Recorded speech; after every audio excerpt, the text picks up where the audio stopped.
Madhya Pradesh high court में एक जनहित याचिका दायर करते हुए प्रदेश में संचालित मदरसों में औपचारिक शिक्षा शुरू किए जाने की मांग की गई है। यह मामला सोमवार को सुनवाई के लिए लगाया गया था।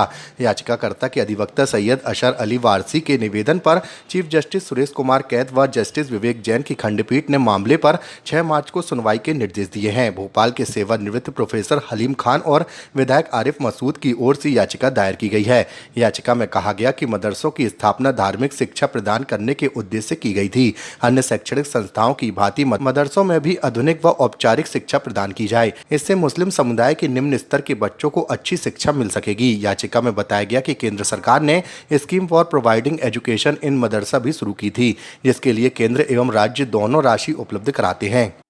जिसमें एक पिटीशन तो हमने वक्फ बोर्ड के लिए फाइल करी है, जिसमें हमने मांगा है कि वक्फ बोर्ड जो है वो एक केयर टेकर है, वो प्रॉपर्टीज का वक्फ संपत्तियां जो है उनका मालिक नहीं हो सकता।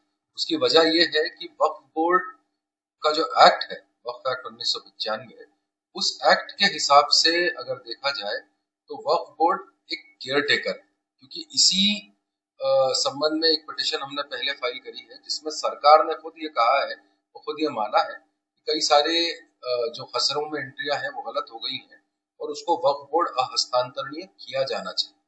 अहस्तांतरणीय से मतलब ये होता है कि भाई अगर वो हस्तांतरणीय है तो उसको ट्रांसफर नहीं किया जा सकता।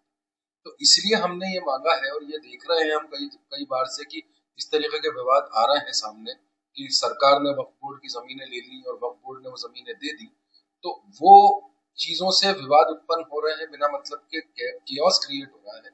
तो उस चीज के लिए हमने ऑनरेबल कोर्ट से ये मांग करी है कि वक्फ बोर्ड सिर्फ एक केयर टेकर है, केयर टेकर से ज्यादा कुछ नहीं है। इसलिए वक्फ बोर्ड किसी भी प्रॉपर्टी को ट्रांसफर नहीं कर सकता, म्यूटेट नहीं कर सकता, म्यूटेट से मायने नामांतरण नहीं कर सकता, या सरकार उस जमीन पर एक्विजिशन नहीं कर सकती, उसका अधिग्रहण नहीं कर सकती, क्योंकि वो वक्फ की संपत्ति है। और इसी तरीके से दूसरी हमने एक पिटीशन फाइल करी है, जिसमें मदरसों के लिए हमने बात करी है कि साहब मदरसा जो होता है उसमें जो पढ़ाया जाता है, ये सालों से पढ़ाया जा रहा है, सदियों से पढ़ाया जा रहा है वो कोर्स।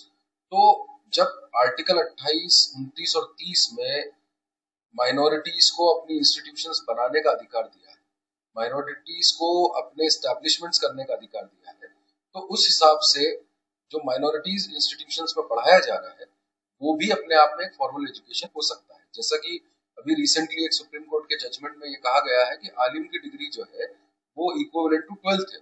तो जब वो 12th की इक्विवेलेंट डिग्री है तो फिर उसको फॉर्मल एजुकेशन की तरह ट्रीट किया जाना भी एक जरूरी स्टेप है जो देखा जाना चाहिए। और इसमें क्योंकि न्यू एजुकेशन पॉलिसी जो आई है उसमें भी अब यह हो गया है कि साहब कोई सा भी बच्चा कोई भी सब्जेक्ट ले 12th में वो आगे जाके कुछ भी पढ़ सकता है। तो क्यों मदरसे का बच्चा जो पढ़ रहा है उसको फॉर्मल एजुकेशन ना देते हुए उसको एक सेकेंडरी एजुकेशन की तरह ट्रीट किया जाए। हमने ये मांग रखी है ऑनरेबल कोर्ट से। आपका शुभ नाम है? मैं एडवोकेट अशहर वारसी, इंदौर से।